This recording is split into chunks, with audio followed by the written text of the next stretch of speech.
We discussed about taxable event in our last class. Now, for becoming a event being treated as taxable event, we have to go through the testing of 6 parameters. The first parameter is that there is supply of goods and services or both. Second parameter is that the supply of goods and services are made against some consideration. Third parameter is that such supply of goods and services is in the course or furtherance of the business. Fourth parameter is that supply should be made by a taxable person. That means the person who is registered under GST norms. Fifth parameter is that supply should be treated as taxable supply. That means such supply should not comes under the ambit of exemption list or negative list. And sixth parameter is that supply should be made within the taxable territory. So, for becoming a taxable event, these 6 parameters are to be tested. We also discussed that in respect of parameter 2 and 3, there are some exceptions also. For second, in respect of second parameter, that is for testing of consideration,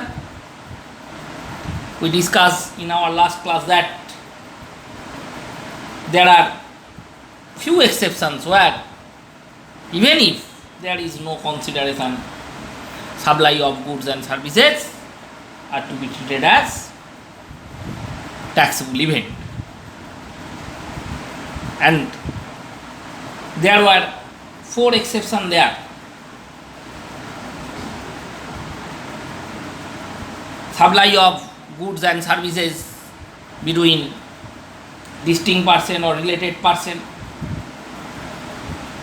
Supply of goods and services by principal to agent or by agent to principal.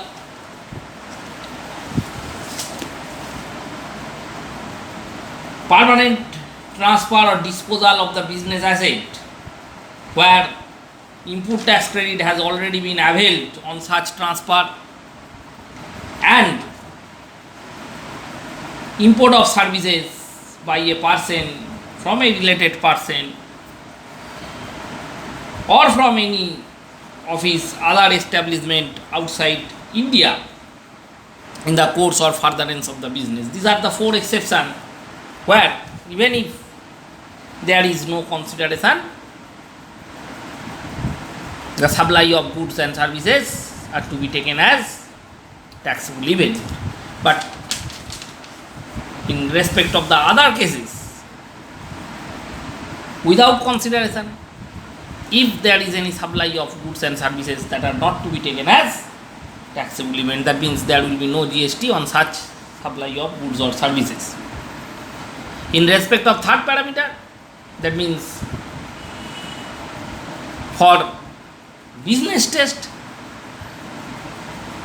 we discussed earlier that there are also some exceptions. In respect of import of services from the abroad,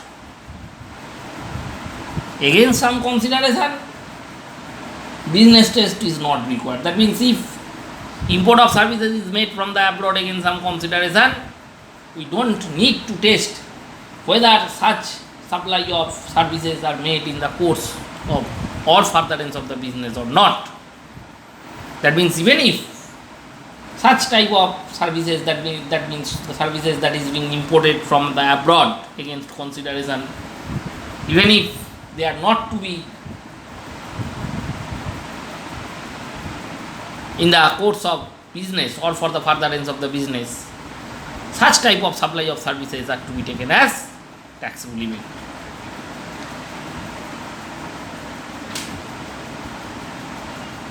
In respect of other cases, the 6 parameters are to be tested for determining a supply of goods and services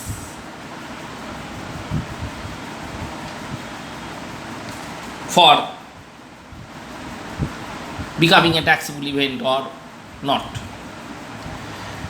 Now, here the third parameter is very important. That means such type of supply of goods and services are to be made in the course or furtherance of the business. Now, this term need some discussion. Now, in the course of business means we know that every person carries out certain activity regularly for running trade or commerce.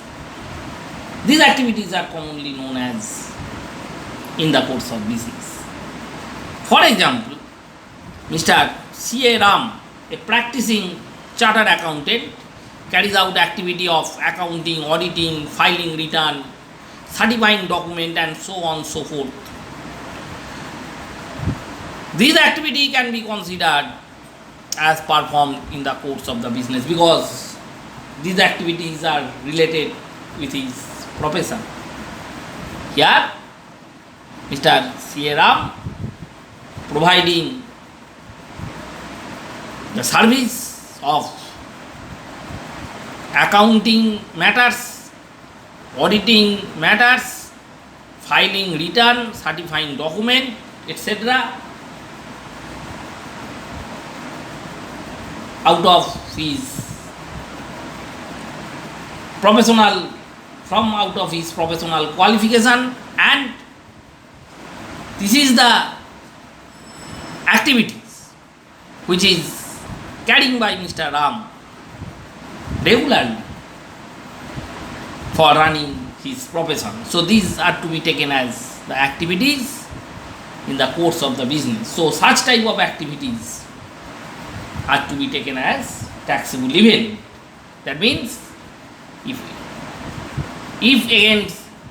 against some activities that means providing of services relating to accounting matter, auditing matter, return filing, certification of document, etc. If Mr. Ram providing such type of the services against some consideration, that will be taken as the taxable event because these activities are provided by Mr. Ram in the course of his profession or business. Now, in respect of third parameter, it is also stated that supply may be made for the furtherance of the business also. Now, what is furtherance of the business? Here, furtherance of the business means development of the business. Now, every business person used to think how to develop his business or carrying out new activities. Such activities called furtherance of the business. That means activity associated with the development of the business is called furtherance of the business, and such type of the activities are to be considered as taxable event. For example, Messrs. X Limited, manufacturing of the motor cars. They are the manufacturer of the motor cars. Now the company used to sell a greater number of the car in the southern India, and in the view of demand in the southern India, the company intend to establish manufacturing unit in Chennai. Messrs. X Limited appointed Mr. Y as a consultant for searching, evaluating, shortlisting places for the prospective targets. Finally, the company decided to establish unit at Ambattur Industrial Estate, Chennai. Hence, Mr. Y carries out various activities is in the furtherance of the business of Messrs. X Limited. Here I repeat again that furtherance of the business means the activity that are associated with the development of the business.